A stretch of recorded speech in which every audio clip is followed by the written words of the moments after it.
On connaît tous ce coureur-là. Ah ouais, moi je calcule tout, hein. Je vise 400 grammes de glucides par heure, 1000 mg d'électrolytes et 500 mg de caféine. Et dans la deuxième moitié de course, je double les quantités. Et ce coureur-là. En fait, moi je suis ultra minimaliste, hein. Je ne fais que m'abreuver de la beauté des paysages. Puis on le sait que dans les deux cas, ça termine toujours de même.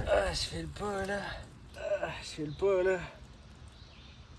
Après 2 semaines de pause, bienvenue à ton café du vendredi 1er août, présenté par Café Charlevoix. Le week-end dernier, les Québécois Élisabeth Petit et Francis Boutin ont très bien fait sur le quart ultra sur l'île de Bornéo. Ils étaient tous les deux sur le 60 km et Élisabeth a terminé 4e et Francis 3e. On les félicite. C'était le week-end précédent, mais je tiens quand même à le souligner. Rémi Leroux a remporté le 16 km de Lager Ultra Trail en Suisse dans un peloton super relevé. Une très très grosse saison en cours pour Rémi. Savais-tu qu'il y a 68 FKT sur le territoire du Québec? Un FKT, c'est un fastest known time. C'est un record de temps sur un trajet donné qui peut être très très court ou très très long. Ça peut même aller jusqu'à du multijour.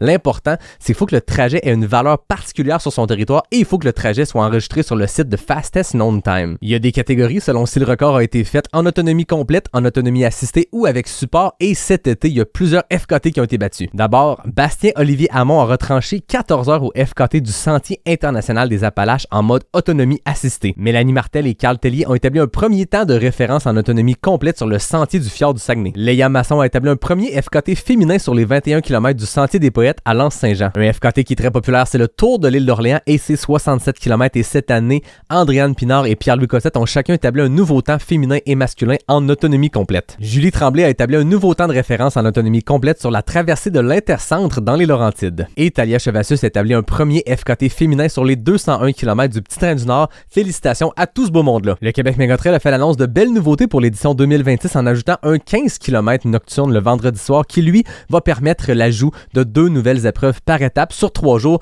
le Trans QMT 72 km et le Trans QMT 90 km. Parlant de course par étape, ce week-end, c'est l'épisode nord de course en santé du côté de Lanaudière. 3 jours de trail, de défis multijours, de spectacles, de conférences et une toute nouvelle épreuve de backyard. Du côté de l'Outaouais, il y a aussi la TYPC Fun Run organisée par Fred Ménard et Richard Turgeon. La rumeur veut que TYPC veuille dire Tailleul Picourt. En tout cas, c'est ce qu'on dit. Bref, toutes celles et ceux qui y participent, amusez-vous. C'est ce qui conclut ton café du vendredi. Merci à Café Charlevoix pour le support et à tout le monde, je vous souhaite un excellent week-end.